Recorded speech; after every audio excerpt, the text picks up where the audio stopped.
A vida cristã para você tem sido fácil ou difícil? Olhando para essa realidade que é nos apresentada nesse dia da igreja perseguida, o DIP, e eu orei aqui junto com a minha família pelo Abraham, esse nigeriano que foi desalojado e deslocado de sua casa por conta da perseguição de extremistas islâmicos. Eu olho para o preço que ele tem pagado, a dificuldade que ele tem vivido para ser cristão, e eu tenho que me perguntar, e para mim, o discipulado, o seguimento de Jesus, tem sido fácil, tem sido difícil? Será que é justo que ele pague um preço tão alto e talvez para mim ser cristão é tão fácil, é tão tranquilo, tão agradável? Toda a vida cristã séria é desafiadora, seja no Brasil, seja em países onde há perseguição. Agostinho, um grande teólogo da história da igreja, já no IV século disse: Senhor, é duro te seguir, mas é impossível te deixar. Sempre é duro seguir a Jesus quando o seguimos de verdade, mas quando conhecemos de verdade é impossível, não importa as dificuldades, é impossível deixá-lo.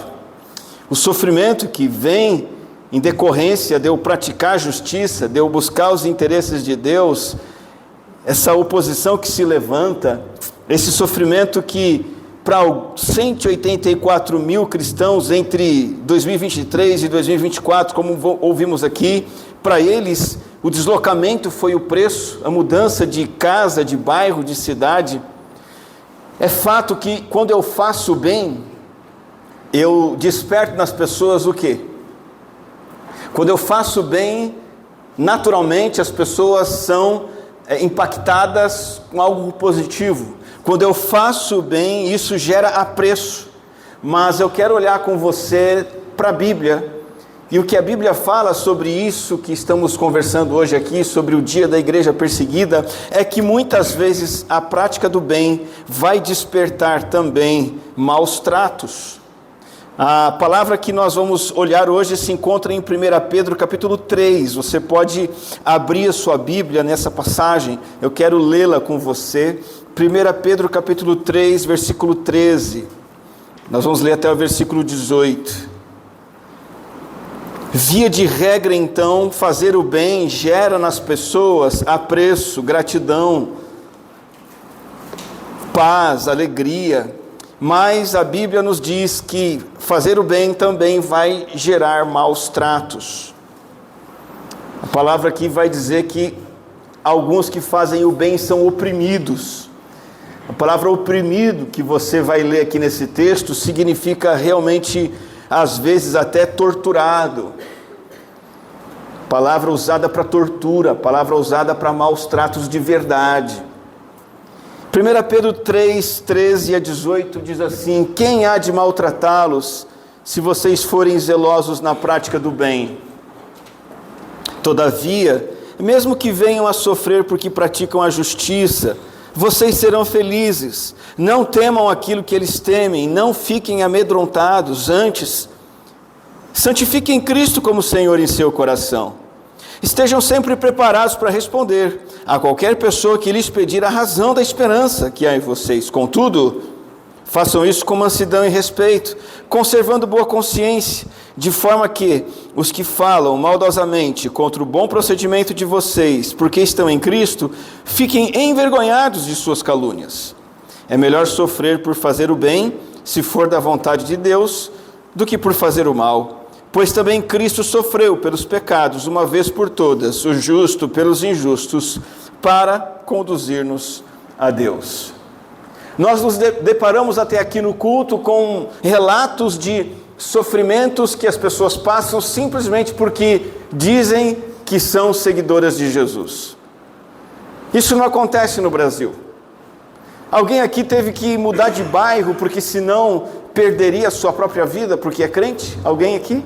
Isso não é a nossa realidade. No nosso contexto, o compromisso com Jesus acarreta outros tipos de sofrimento. Por exemplo, se você for seguir Jesus de verdade, você provavelmente vai despertar a antipatia de algumas pessoas. Você vai perder alguns amigos por causa do seu posicionamento com Jesus. Você talvez sofra retaliações. Quando você combate um pecado porque você é crente, como crente você tem que combater aquele pecado. Quando você como crente defende a igreja, diz eu sou da igreja, eu vou à igreja. Quando você como crente, se for crente de verdade, você vai dizer assim, eu serei honesto na minha sala de aula, na minha igreja. Eu vou manter padrões bíblicos no contexto onde eu estou, que rejeita a Bíblia. Eu vou continuar seguindo a Bíblia. Vai ter antipatia, vai ter perda de amigos, vai ter retaliações. Ou talvez não gerando ataque de outras pessoas contra você, mas entenda, o simples fato de você fazer o que Jesus manda em todas as áreas da sua vida vai trazer alguma forma de dificuldade para você. E se essas dificuldades não acontecem, é porque você não está seguindo Jesus de verdade. Quando você é crente em Jesus, você sabe que deve servir numa igreja. Mas servir numa igreja envolve você gastar o seu tempo naquele serviço, o seu esforço, a sua preocupação, a sua angústia. Quem trabalha na igreja sabe do que eu estou falando. Vira e mexe, eu tenho que conversar com os irmãos que servem na igreja e dizer, olha, não desanime, olha, tem que trabalhar com antecedência, veja, vale a pena. Por quê? Porque é difícil. Quando você decide seguir a Jesus e obedecer Jesus, você vai sofrer.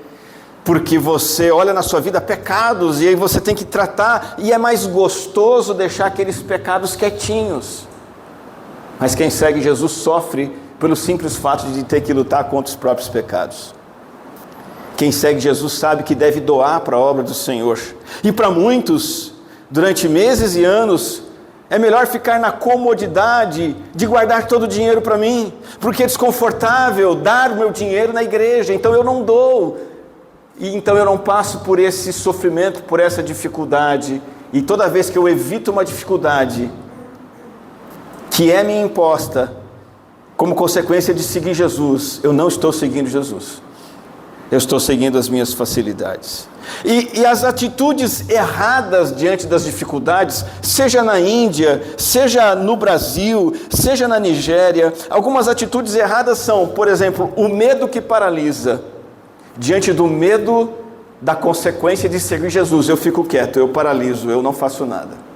Outra atitude errada é eu me desesperar. Ou eu buscar uma fé confortável, é eu pegar Jesus, pegar a fé em Jesus e facilitar ela. Falei, não, eu sou cristão, mas do meu jeito. Não é cristão, essa é uma atitude errada. Ou simplesmente abandonar Cristo. Essa também é uma atitude errada. Entenda, Agostinho já nos disse, e é verdade, ele experimentou isso na pele, e a frase dele ecoa a nós até hoje: é duro te seguir. Senhor, é duro te seguir. Mas eu quero, a partir desse momento, pensar na segunda parte da colocação de Agostinho. É duro seguir, mas é impossível te deixar. E à luz do texto que lemos hoje, nós vamos entender que é impossível deixar de seguir Jesus se nós adotarmos na nossa vida as posturas adequadas diante das dificuldades.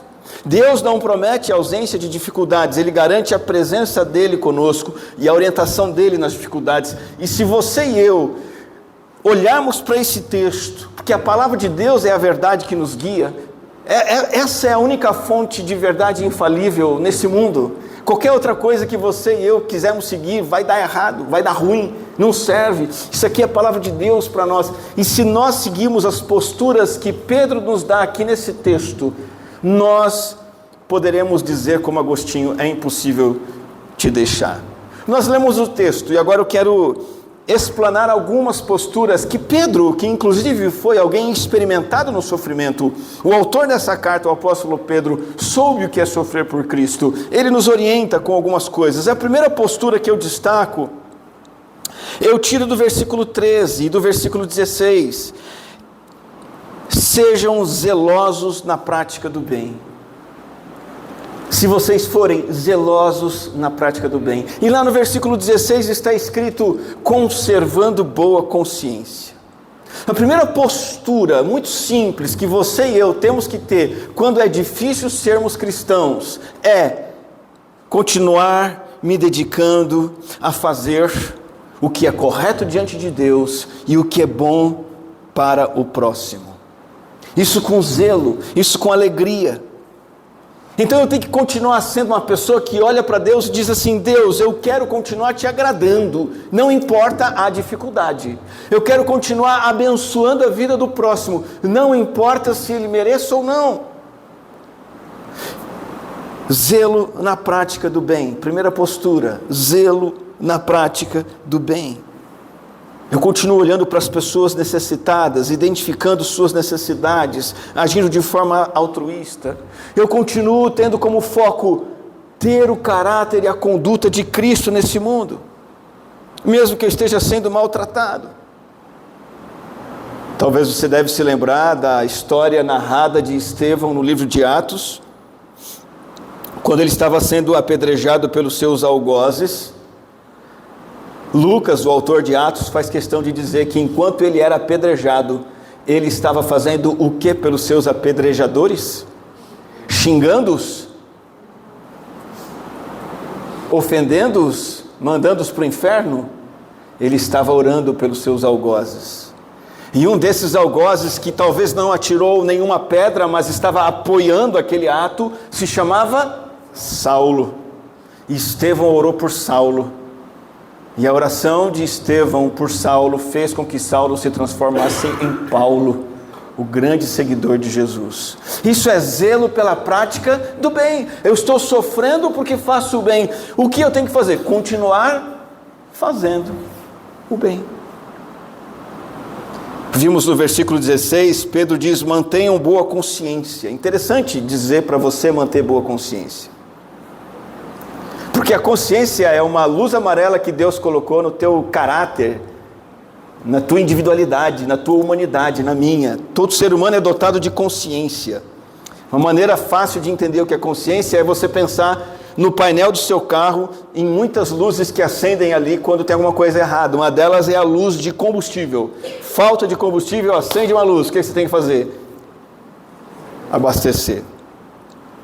A luz amarela da nossa consciência é aquela voz interior, aquela autocrítica, com base no padrão moral que Deus colocou em nós. Aquela luz que diz assim: está errado, isso está certo, isso aqui Deus não se agrada, isso aqui é bom aos olhos de Deus. E a consciência é algo que a gente trabalha na nossa vida para o bem ou para o mal. Se eu atendo a minha consciência positivamente, eu vou ficando mais e mais sensível a ela, eu vou aprendendo a dizer não para aquilo que é errado e sim para aquilo que é correto. Mas se eu faço o contrário, se eu ignoro a minha consciência, eu vou insistindo no erro, essa luzinha para de acender. É quando uma pessoa erra e dá risada porque errou. Chega ao ponto de ser alguém que tira a vida do próximo e simplesmente acha que fez o que era correto. Por isso que Pedro vai dizer para nós: você está sofrendo? Mantenha boa consciência. Quem está ficando com a consciência culpada, pesada, quem está ficando com a consciência calejada é o malfeitor que está te oprimindo. Você não, mantenha sua boa consciência, respeite os sinais daquilo que é certo e errado à luz da palavra de Deus na sua vida. Foque em continuar aprendendo a obedecer. E se há pecado na sua vida, o seu compromisso não é apontar o pecado do outro, mas se arrepender do seu pecado. Não desenvolva a má consciência. A má consciência é quando eu ignoro a minha consciência, eu manipulo a minha consciência até que ela para de funcionar. O apóstolo Pedro quer que o cristão perseguido mantenha sua consciência limpa, porque aí ele vai ter força para suportar a oposição. Porque o crente com a consciência culpada, o crente com a consciência calejada, cauterizada, ele não consegue enfrentar a oposição, ele fraqueja.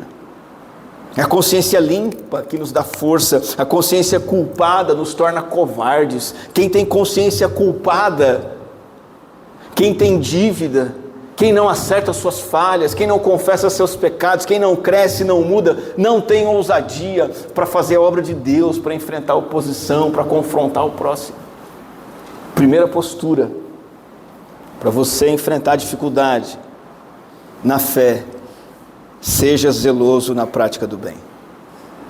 Há uma segunda postura tão importante quanto a primeira. Eu encontro ela no versículo 14, e eu chamo ela de convicção da sua recompensa. Versículo 14 nos diz assim, olha, vocês serão felizes. Entenda que se é difícil seguir a Cristo, se envolve uma dificuldade, uma perda, aí está a felicidade. Felicidade não está no conforto, na facilidade. A felicidade está na dificuldade. O contexto todo nos ajuda a entender que essa felicidade tem a ver com a esperança da vida eterna e as vantagens de seguir a Cristo aqui nessa terra, que nos fortalecem nos sofrimentos terrenos. Essa felicidade de andar com Jesus aqui e na eternidade, essa felicidade se sobressai acima de qualquer prejuízo, qualquer dor, qualquer perda. Salmo 119, versículo 1 diz, como são felizes. Quem? Veja que o texto nem diz os que são perseguidos.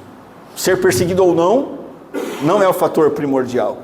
O fator primordial é como são felizes os que andam em caminhos irrepreensíveis, que vivem conforme a lei do Senhor. Aí está a verdadeira felicidade. Olha para essa recompensa. Essa é a segunda postura que temos que ter quando é difícil ser crente, está difícil ser cristão, é duro deixar Jesus, porque a recompensa é enorme e eu estou de olho nela. Eu tenho convicção dessa recompensa. O versículo 2 do Salmo 119 diz, como são felizes os que obedecem aos seus estatutos e de todo o coração o buscam. A palavra está dizendo aqui para nós da felicidade de viver para agradar a Deus. Quando você vive para agradar a Deus e sente que está agradando a Deus com as suas atitudes, isso é gostoso, não é? Quando você tem intimidade com Jesus todo dia, você é um crente que abre a sua Bíblia, você lê, você ora, você tem aquele momento com Deus na segunda-feira, na terça, na quinta, no domingo, no sábado. Você é alguém que está em comunhão com Jesus todo dia, aquilo é gostoso, não é? Aquilo é uma felicidade que nenhuma outra felicidade do dia, nenhuma outra coisa do dia vai te fazer tão feliz quanto o momento com Jesus. A felicidade, quando você é crente mesmo e ama a sua igreja, felicidade de estar com a igreja, de estar com os irmãos no culto, estar com os irmãos no churrasco, estar com os irmãos estudando a palavra, estar com os irmãos no discipulado, estar com os irmãos no futebol. Isso é felicidade, é a felicidade que Deus nos dá aqui, é disso que o Salmo está falando. A felicidade de você como crente ter o privilégio de levar sua família a andar com Jesus, e vocês juntos ali são uma família que oram, leem a Bíblia, trabalham na igreja, como família procuram agradar a Deus, e a família então está estruturada com Jesus. Isso é felicidade. A família aí que tem casa com piscina, carro novo, dinheiro na conta, e ninguém anda com Jesus, está todo mundo em pé de guerra, não se acerta. Que felicidade é essa? Tem recompensa aqui na terra, quando a gente anda com Jesus, e mais do que isso, tem também a recompensa celestial. Mateus capítulo 5, verso 11 diz, bem-aventurados serão vocês, e aqui Jesus estava falando com Pedro, o autor da carta que nós estamos lendo, e Jesus fala comigo e com você também, bem-aventurados serão vocês quando por minha causa os insultarem, os perseguirem e levantarem todo tipo de calúnia contra vocês. É o que estão fazendo com os cristãos na Nigéria, na Índia, Mianmar e tantos outros países. Bem-aventurados, alegrem-se e regozijem-se, porque grande é a sua recompensa nos céus. Tenha a convicção da recompensa. Sem essa postura, você não consegue enfrentar a dificuldade para ser crente. O Espírito Santo de Deus deseja ministrar ao nosso coração essa certeza. E você precisa deixar. Que certeza? Que você tem uma recompensa grande no céu. Sabe, a melhor armadura de um guerreiro, imagina aí uma batalha antiga, o guerreiro tem que ir para o campo de batalha com uma armadura. A melhor armadura qual é? É aquela que o inimigo não consegue violar, tá certo? Essa é a melhor armadura? É aquela que o inimigo não consegue furar. É aquela que o inimigo não consegue quebrar. Qual é a armadura que nós temos espiritualmente que o diabo não consegue violar? O diabo consegue tirar o Abraão da casa dele? Sim. O diabo consegue levar sua família à morte? Se o Senhor permitir, e às vezes Ele permite, sim. O diabo consegue tirar todo o seu dinheiro? Sim. O diabo consegue deixar você doente? Se Deus permitir, sim. O diabo consegue roubar o teu lugar no céu? Isso não. Essa armadura ele não quebra. É com essa armadura que a gente tem que viver nas nossas dificuldades e lutas aqui na terra.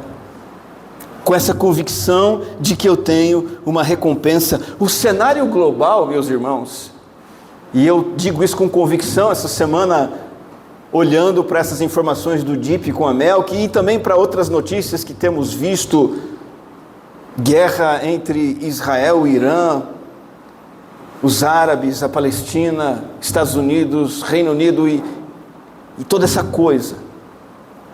Tudo isso junto me faz dizer que o cenário global é desafiador. Meus irmãos, nós vimos a notícia aqui que num país aqui, idosos tiveram que abandonar suas casas e morreram de fome. Você olha para isso e diz assim: que consolo que a gente pode obter numa notícia como essa, um idoso ser expulso de casa e morrer de fome. A ótica humana não enxerga, humanamente falando, não vemos consolo. Mas o apóstolo Pedro aqui nos traz para a ótica espiritual, para olhos espirituais. É crucial você focar na eternidade. É crucial você e eu contemplarmos a herança que está prometida para nós. E olha, se eu e você trocarmos o que é eterno por aquilo que é passageiro, estaremos colocando armaduras violáveis, armaduras fracas, quebradiças, e o inimigo vai quebrar facilmente. É um erro. Uma palavra de Jesus diz que nós vamos receber 100 vezes mais e vamos herdar a vida eterna. De tudo que você perder aqui, toda dificuldade que você tiver, todo sofrimento que você passar por ser crente, Jesus diz, você vai receber 100 vezes mais e vai receber a vida eterna. Avançando para o texto nosso, no versículo 17, é por isso que Pedro vai dizer assim, é melhor sofrer por fazer o bem. É melhor. Porque você recebe 100 vezes mais, você recebe a vida eterna, você tem grande alegria. E aqui no texto ele diz assim, é melhor sofrer por fazer o bem do que por fazer o mal. Pedro cita uma causa errada para sofrimento.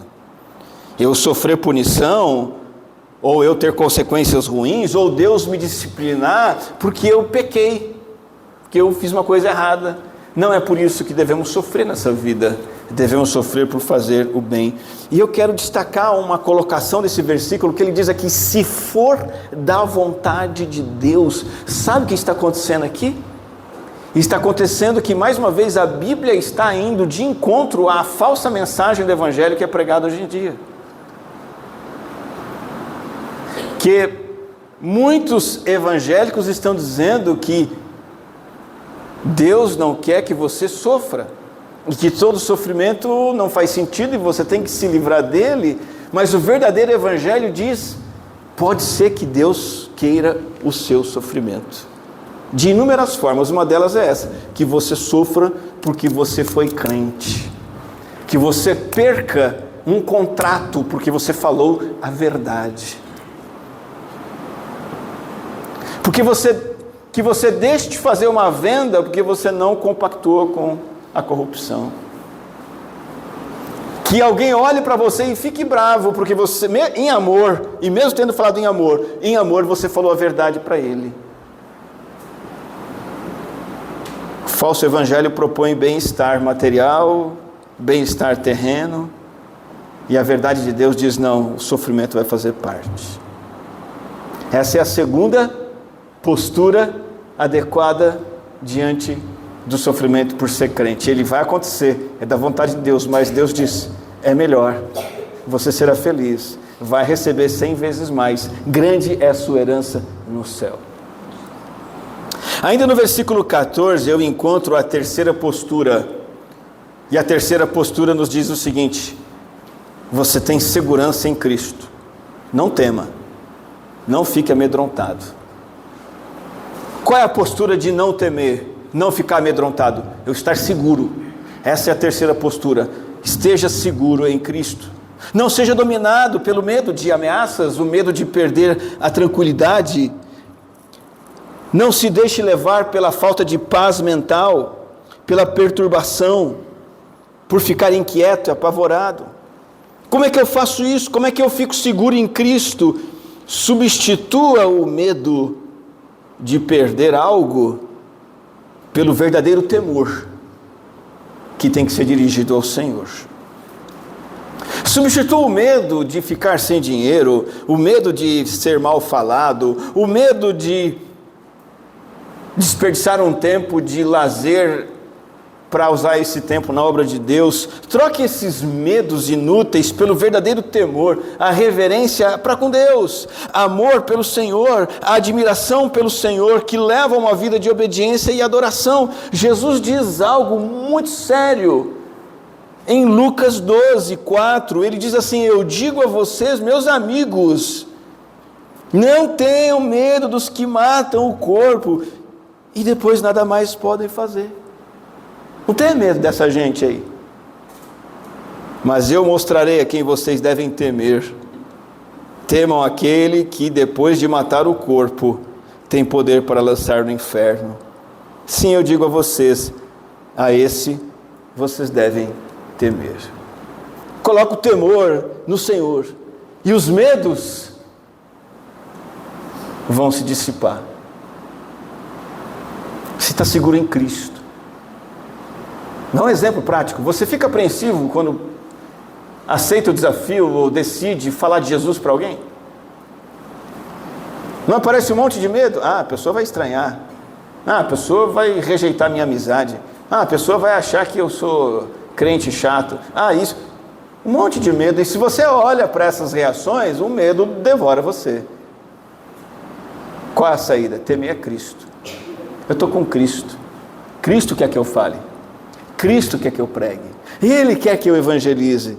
E Ele vai cuidar de mim. Ele vai cuidar dessa pessoa. Ele vai recompensar aquela pessoa. Vai recompensar a mim. É com Ele a coisa. Então, por temor a Cristo, eu vou evangelizar aquele meu amigo.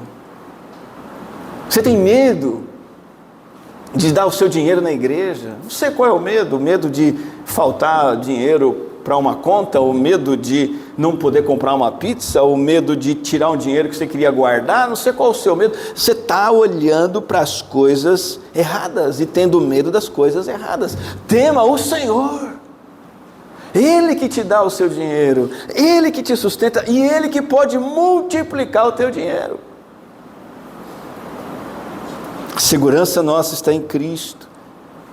Esses cristãos que nós conhecemos, mesmo que à distância hoje, através da Melk, com certeza tem toda a segurança deles colocada em Cristo. A nossa tendência, principalmente num país livre, relativamente próspero como o Brasil, a nossa tendência é a falsa e temporária sensação de segurança. Então a gente pensa assim: vou controlar minha vida, eu vou planejar, executar e ver acontecendo. Isso se aplica a riquezas, bens, carreira profissional, influência nos relacionamentos, e a gente acha que isso nos torna seguros, e nada contra planejar, realizar e acontecer. Entretanto, não podemos colocar a nossa segurança nessas coisas. Você já parou para pensar que de uma hora para outra tudo pode mudar?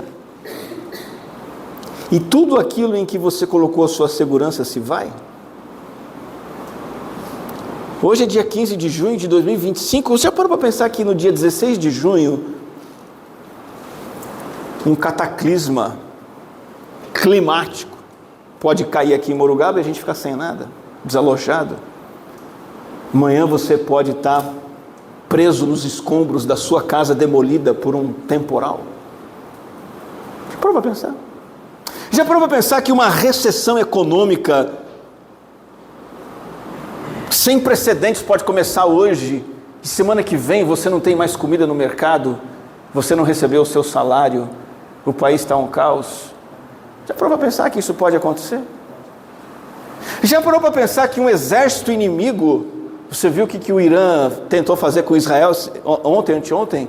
Um exército de um país que não gosta mais do Lula, não gosta mais de nós aqui, lança 200 mísseis no estado de São Paulo. Você acha que nosso sistema de defesa vai nos proteger? Isso pode acontecer. Aí tudo aquilo em que a gente coloca a nossa segurança, na minha escola, porque na escola eu estou aprendendo e minha escola vai me tornar alguém próspero. Você vai ficar sem escola, e aí? A minha empresa, sua empresa não vai existir mais. A minha casa, sua casa está em ruínas. A minha segurança e minha liberdade, não, o exército inimigo invadiu, levou todo mundo embora. É isso que está acontecendo na Nigéria. É isso que está acontecendo em Mianmar, na Índia. Aonde está a nossa segurança? Nossa segurança é muito maior. Nossa segurança está em Cristo. Ele é a rocha em que a nossa fé está firme. Por isso que na aflição nós dizemos: Ele é meu Senhor.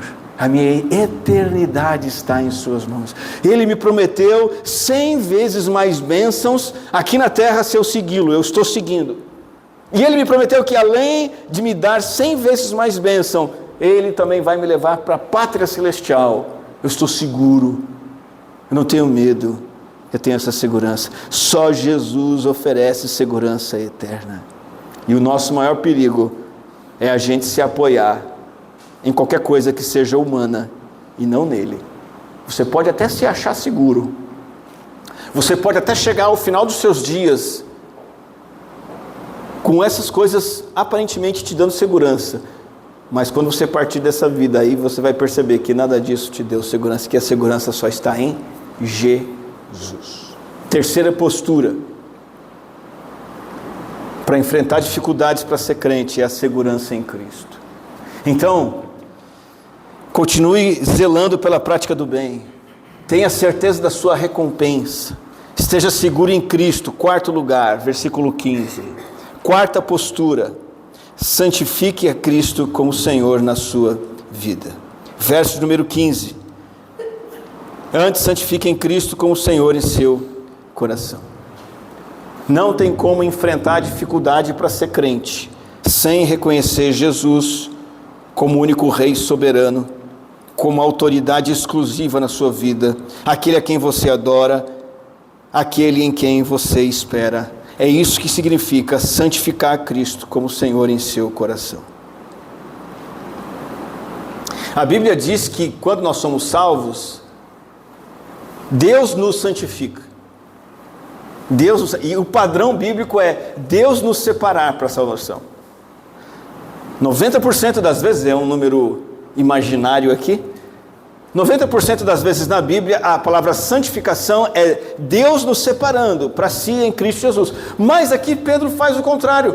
Você tem que santificar Cristo, você tem que separar Cristo, você precisa fazer de Cristo aquele que alimenta a sua mente, que satura a sua alma. Você tem que fazer de Jesus o Rei soberano, a autoridade exclusiva, aquele que você adora, em quem você espera. Quer ser crente a toda prova? Quer ser o crente que diz: Senhor, é duro te seguir, mas é impossível de te deixar? Você tem que santificar Cristo na sua vida, você tem que saturar a sua vida com Cristo. Você tem que ser um crente que tem um tempo a sós com Deus, diário, sólido, consistente. Você tem que ser um crente que vive um compromisso de assiduidade com a sua igreja. Continue assim. Você tem que ser um crente que aprende a ter a sua vontade guiada por Cristo, que se acostuma mesmo que aos trancos e barrancos, caindo e levantando, mas progressivamente você se acostuma a ter ações diárias que agradem a Jesus. Cristo deve estar no coração, na sala de comando.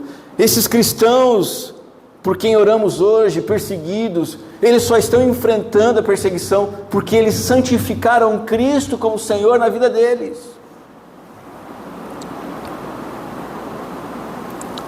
Cristo não pode estar só nos lábios. Jesus não pode estar só no culto dominical, esporádico.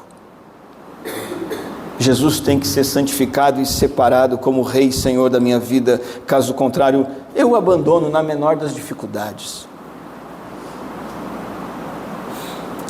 Quando Jesus é apenas um acessório, um facilitador, Jesus me leva para o céu, Jesus me ajuda nas dificuldades, Jesus me cura.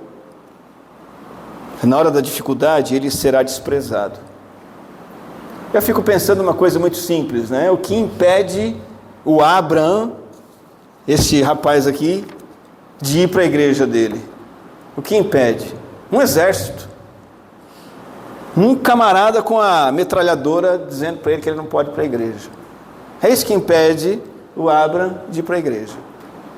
O que impede o crente brasileiro de ir para a igreja no domingo? É a única resposta, é ele mesmo.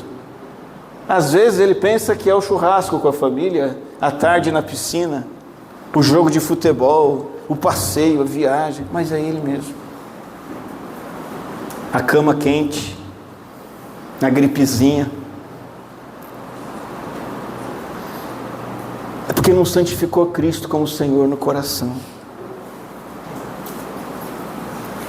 A estratégia para você ser um crente sério, que trabalha para o Senhor, é você ter bem resolvido na sua vida: quem é o meu Rei?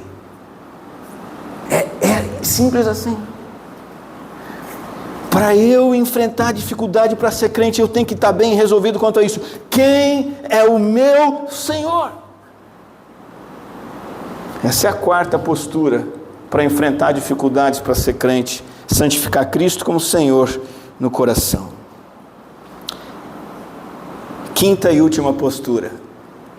No texto, versículo 15, continua dizendo assim: santifiquem Cristo como Senhor do seu coração, estejam sempre preparados para responder a qualquer pessoa que lhes pedir a razão da esperança que há em vocês, contudo façam isso com mansidão e respeito. Irmãos, aqui nós chegamos no ponto final em que não somente estamos na defensiva, mas a palavra nos chama para partir para o ataque. Santifiquem Cristo como o Senhor em seu coração, estejam prontos para o contra-ataque, partam para cima, com vingança, com palavras rudes, com espada não, com bom testemunho, com a verdade do Evangelho. Expliquem gentilmente a fé que vocês têm. Pedro está falando aqui para uma igreja, num contexto em que o imperador Nero, e depois de Nero seu sucessor, implantaram uma perseguição. Eu vou consultar os universitários aqui para saber o sucessor de Nero. Quem é? Não lembra? Tenta lembrar aí. A Bárbara sabe, mas ela não está lembrando agora. Tem sim. Você sabe, eu sei que você sabe. Diocleciano. Hein, Babi? Diocleciano? Esqueceu. Partiu do imperador uma ordem para perseguição contra cristãos. E Pedro vai dizer o seguinte: olha, vocês estão sendo perseguidos? Falem para essas pessoas, de forma racional, inteligente, das verdades da nossa esperança em Cristo. Fala para o mundo, fala para os outros que é o Senhor quem recompensa, que é nele que está a alegria, que só Jesus pode dar a direção, que só nele a gente tem segurança. Por isso é que nós temos que entender que no embate contra as trevas e na luta para sermos crentes, nós temos que tomar posição. Porque se a gente fica na defensiva, a gente acaba sendo derrotado. Nós temos que ter todas essas posturas que aprendemos aqui. Continuar zelando na prática do bem, olhando para a nossa recompensa, tendo segurança em Cristo, santificando a Cristo, e aí avançar e falar de Cristo para esse mundo que tanto precisa do Salvador. E Pedro diz, de duas formas, com mansidão e com respeito. O comportamento do cristão tem que ser a Bíblia vivida, a Bíblia encarnada. Assim como Jesus é a palavra, você tem que ser a Bíblia vivida, exemplificada. Comportamento manso, respeitoso, é o que as pessoas vão ver em nós em primeiro lugar. O amor do Evangelho tem que ser visto no amor do evangelista. Por isso que Pedro diz, com mansidão. Mansidão é o quê? Gentileza. Mansidão é humildade, é bondade de espírito. Mansidão é não exigir direitos. Mansidão é não ficar retrucando, batendo de frente, é falar em amor. Mansidão é renúncia. E respeito. Respeito é reverência. É considerar o outro importante, tratá-lo com deferência. Respeito. Isso tem um efeito impactante. Que Pedro diz aqui no versículo que lemos, que quando falamos de Jesus com mansidão e respeito, aqueles que caluniam vão ficar envergonhados de suas acusações. O outro versículo de 1 Pedro ainda, no capítulo 2, versículo 12, diz que o incrédulo, quando ele olha para o crente e vê que o crente é uma Bíblia viva, ele se arrepende e se converte. E muitas vezes as pessoas não estão se arrependendo ao nosso redor e não estão se convertendo porque não estão vendo Cristo vivo em nós. Estão vendo em nós pecado, estão vendo em nós ira, fúria, desrespeito, arrogância. 1 Pedro 2 diz, vivam entre os pagãos de maneira exemplar. Essa é a quinta atitude, o testemunho amoroso. Vivam assim, para que mesmo que eles os acusem de praticar o mal, observem as boas obras que vocês praticam. E aí, o que vai acontecer com eles? Eles vão glorificar a Deus no dia da sua intervenção. Eles vão se converter e vão passar a glorificar o Senhor. É aquela história, conta-se de um ateu, um cético, erudito, filósofo, estudioso, que não acreditava em Deus, que foi visto indo ouvir um pregador cristão, e perguntaram para ele, por que é que você está indo ouvir o pregador? E ele disse, não é por causa da pregação, mas é por causa do próprio pregador. Eu não acredito no que ele prega, mas ele acredita, e é isso que eu admiro. É isso que as pessoas têm que ver em nós, pessoas que acreditam de verdade naquilo que nós professamos crer. Dar testemunho com mansidão e respeito. E de novo, como fazemos isso? Nos enchendo das Escrituras e do Cristo nelas revelado. A nossa boca vai falar do que o nosso coração estiver cheio. Quanto mais você encher o teu coração, tua mente de Cristo, tua boca vai falar de Cristo. Comece a encher de Cristo. Comece a se alimentar de Cristo mais e mais no seu dia a dia, na sua igreja, para que seja Cristo a sua mensagem e você possa dar esse testemunho amoroso. Aprendemos com Agostinho hoje que é duro te seguir, Senhor Jesus, sim, mas é impossível te deixar. Eu preciso terminar dizendo para você que o evangelho que não custa nada é o falso evangelho. O evangelho que não custa nada é o evangelho do tipo falso. O evangelho de Jesus não é um ingresso para um parque de diversões. O evangelho de Jesus não é um ingresso para uma casa de repouso onde você pode curtir uma vida boa. O evangelho de Jesus é um chamado para uma vida em que você vai dizer: é duro seguir Jesus, mas é impossível deixá-lo, porque Ele está acima de todas as dificuldades e facilidades, de todas as dores e prazeres. Se o evangelho que não custa nada é do tipo falso, a pergunta para você hoje é: o que o evangelho precisa começar a custar para você? Que preço que você não está pagando e precisa começar a pagar? Não saia daqui hoje do mesmo jeito. Não saia daqui hoje com a mesma cabeça, com o mesmo estilo de vida. Igreja não serve para isso, a palavra de Deus não é para isso.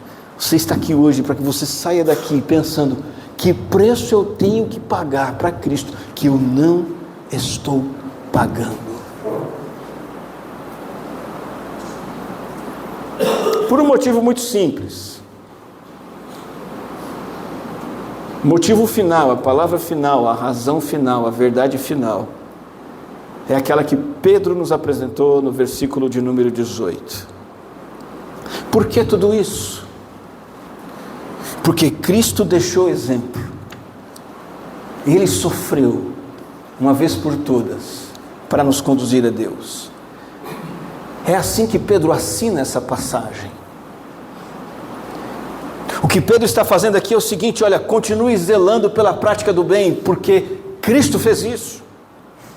Continue tendo certeza da sua recompensa, porque Cristo fez isso. Continue seguro em Cristo, continue santificando a Cristo, continue testemunhando em amor, pois o próprio Jesus fez isso por você.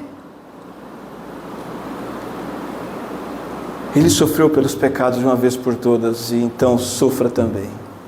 Ele fez isso para nos conduzir a Deus, e se Ele conduziu você a Deus, Ele conduziu você para o mesmo estilo de vida que Ele. Senhor, é duro te? Senhor, é duro te? Mas é impossível te? Vamos orar. Senhor Jesus, Tua palavra é poderosa, Tua palavra é a verdade, ela nos inspira, ela nos restaura, ela nos cura, ela nos guia. Te louvamos pela Tua palavra, que podemos abrir, estudar e entender, e que ela seja viva em nossa vida, que pelo Teu Espírito nós sejamos tocados e transformados. Atua, ó Deus, em nossos corações, que essas verdades que estudamos hoje, pelo Teu Espírito, possam nos transformar profundamente. Possamos ter certeza que é impossível deixar Cristo, é impossível deixar de seguir Cristo, ainda que a perseguição sobrevenha, o prejuízo, a dor, a decepção, a dificuldade, a ofensa, a mágoa. Não importa o que aconteça, ó Deus, precisamos olhar para Jesus como aquele que é o Supremo, o Senhor, o Salvador, aquele que nos conduziu ao Senhor, aquele que sofreu pelos pecados uma vez por todas para nos conduzir a Deus, o Pai. Que possamos pagar o preço que nos é dado, seguimos Jesus em nossa história, em nossa vida, em nosso mundo, em nossa época, para a honra e glória do Teu santo nome, em nome dele que oramos, amém.